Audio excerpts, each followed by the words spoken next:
All right. Cut the music. I gotta get this shit off my chest. This review's on The Amazing Spider-Man, directed by Mark Webb, blah, blah, blah. I'm just gonna get into it right now. It is way too soon for this film. This isn't like when Batman came out and then 8 years later, Batman Begins comes out. Those two were way different films. Although I did enjoy Batman, it's pretty cartoony and it appealed to a younger audience. Batman Begins appealed to the masses and it was awesome. Spider-Man 3 only came out like 5 years ago, and although that one sucked, the first two weren't corny and cartoony. Yes, this one is darker, okay? Just like Batman Begins and The Dark Knight Rises. But they screwed up. Here's how. You throw a CGI fake-ass lizard into a dark, realistic film. It doesn't work. I get it. The lizard is from the comics. I understand that, and that's cool. But it doesn't fit with the dark tone of this film. Every time the lizard came on the screen, I was like, are you kidding me? And I normally don't watch other people's reviews before I give my opinion on a film, but I watched a lot of the other movie review critics online, and a lot of them actually enjoyed this movie. So I was wondering to myself, well, maybe they released a different version of the movie up north where I live, and I just haven't seen the version that they saw, because the one I saw sucked.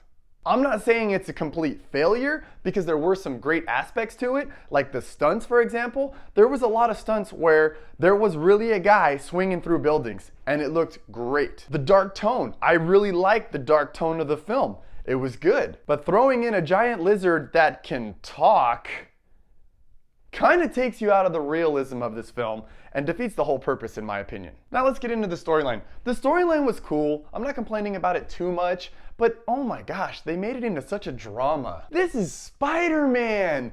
Dazzle me! I get it. This is the first Spider-Man of the trilogy. They want to lay out the story. Yeah, well, guess what? They did that in Batman Begins, and they did phenomenal. Mr. Mark Webb, you might want to take some notes from Christopher Nolan. Just saying. Let's face it, everyone who sees this movie is going to be comparing it to the first one. Visually, it was better than the original Spider-Man. I'll give it that. And as far as Andrew Garfield goes, I just couldn't buy the fact that he was a nerd. I mean, he was cool. He was a skateboarder. He looks like one of the guys from Twilight. I mean, I don't get how he was a nerd. And his acting was good. I'm not saying there was anything wrong with that, but as much as I hate to admit it, I like Tobey Maguire better. Sue me. I did like how after he turns into Spider-Man, he is cocky and he's got this attitude about him. That's how I would be. If I could do all that crazy you better believe you're going to be getting some cockiness from me. And if I'm Spider-Man, I'm not just going to be with one chick. I'm going to be all over the map. I'm going to be like, what's up, ladies? Spidey, right here. Come get it. Here's another thing I thought was kind of weird. In the first one, they really go into detail and they spend time with the transformation into Spider-Man. In this one, he gets bit, he falls asleep on a subway, and he's jumping on roofs. It's almost like they were sitting there in some executive office going, yeah, see, we're gonna need to change this part a little bit so it's not exactly like the first one. So they spent a lot of time explaining that part, so we're not gonna spend time explaining that. Yeah, that'll do the trick. No!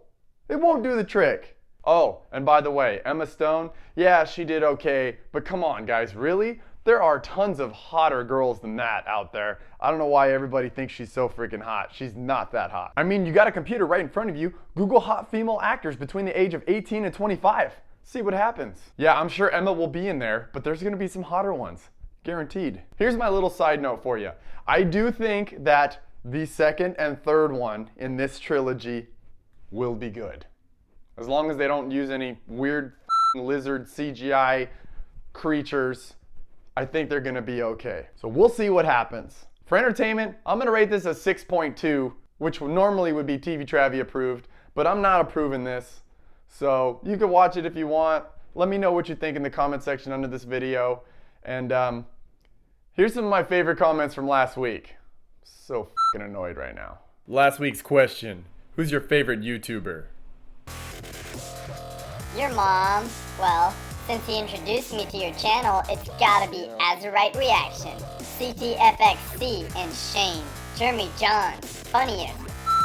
I feel like a creep for saying it, but dexterity bonus. JS LOL Zep Chesky time. Hodge twins. Oh, and for those of you who said I was your favorite YouTuber, thank you. That was really cool. Like favorite share, fool. Oh, that's filthy.